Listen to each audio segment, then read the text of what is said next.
Fala pessoal, konnichiwa, aqui é o Ricardo Cruz e olha, eu quero contar uma história hoje para vocês que aconteceu comigo aqui no Brasil com a cantora Yumi Matsuzawa. Yumi Matsuzawa, que é cantora da primeira abertura da saga de Hades de Cavaleiros do Zodíaco de Saint Seiya, aquela música Namida Yorimo Yasashi Utao, sabe qual que é? Uma clássica hoje, ela que compôs inclusive essa música.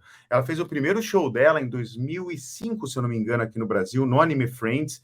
Eu estava participando também, cantei junto com ela, e aconteceu um uso equivocado da minha parte do japonês. Na verdade, eu demorei para falar uma palavra, eu já vou explicar melhor para vocês como é que foi, e causou um estranhamento, e depois a gente deu uma risada sobre isso, e isso me fez pensar muito, né? Como a gente precisa conhecer a cultura do país que a gente quer falar o idioma, para a gente não cometer erros desse tipo, especialmente na língua japonesa, né, que é uma língua bastante diferente do português, e está tão conectada com a cultura japonesa. A gente precisa conhecer, primeiro, ter uma boa noção, na verdade, da cultura do Japão e conhecer como os japoneses conversam, né? Porque senão a gente cai naquela armadilha de ficar traduzindo palavra por palavra na nossa cabeça e montando frases que vão soar não naturais e podem até gerar alguns climões, que é o que eu vou mostrar para vocês aqui. Deixa eu colocar minha lousa aqui no ar. Konnichiwa.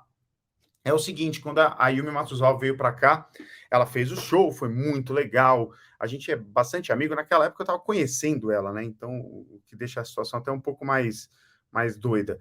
Mas, na hora de ir embora, já no aeroporto, né? Existe uma expressão para quando você quer falar para a pessoa boa volta, volte com cuidado, né? Em japonês vou primeiro escrever em Romaji.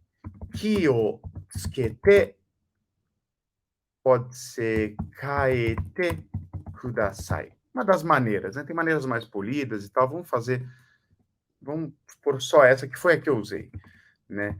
Kyotsukete, né? Kyotsukete significa tome cuidado, né?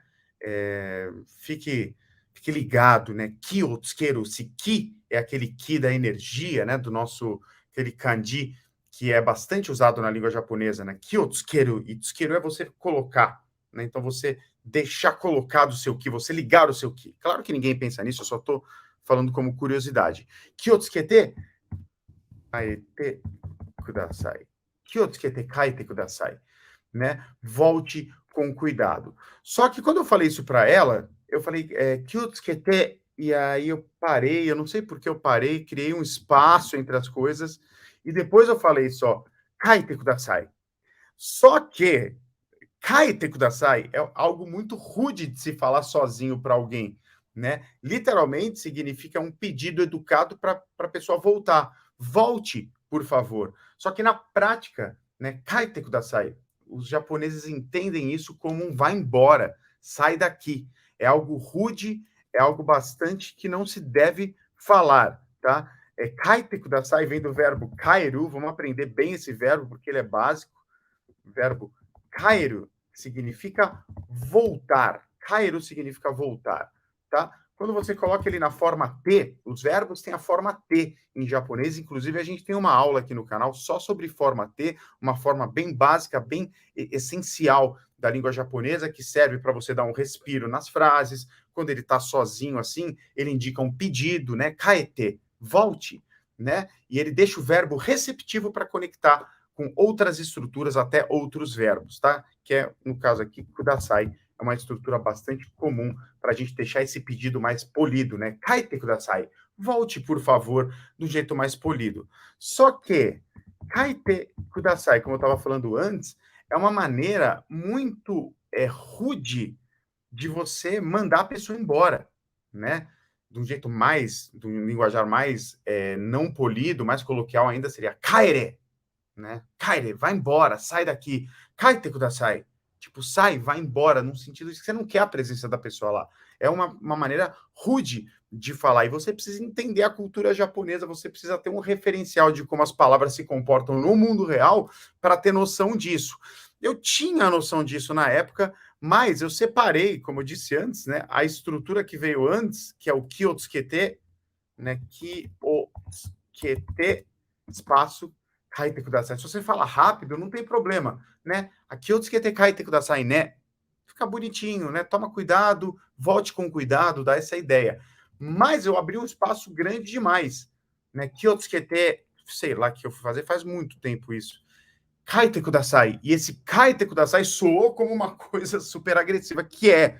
E ela começou a dar risada, ela teve um ataque de riso ali no aeroporto. Aí eu tive um ataque de riso também, porque eu percebi que eu tinha feito, e ficou uma situação engraçada, que ficou marcada no início de nossa amizade. E eu quis compartilhar aqui com vocês, para vocês tanto entenderem, lembrarem do verbo kairu, que é um verbo bem comum para voltar, mas para vocês evitarem de falar para a pessoa kaite kudasai, né? Mesmo numa situação corriqueira, agora volte, né? Você precisa voltar. Kaite kudasai, dependendo da intensidade, ela soa muito como um sai fora, sai daqui, não enche o saco. Soa quase como um xingamento, uma coisa de hostilizar a pessoa. A gente tem que aprender a utilizar a linguagem dentro do contexto, e para isso a gente precisa acumular bastante referencial, consumir muito material audiovisual, material escrito, e acumulando referência para a gente poder usar o idioma do jeito mais natural possível. É isso aí, gente. Espero que vocês tenham curtido. Até a nossa próxima aula. Já né?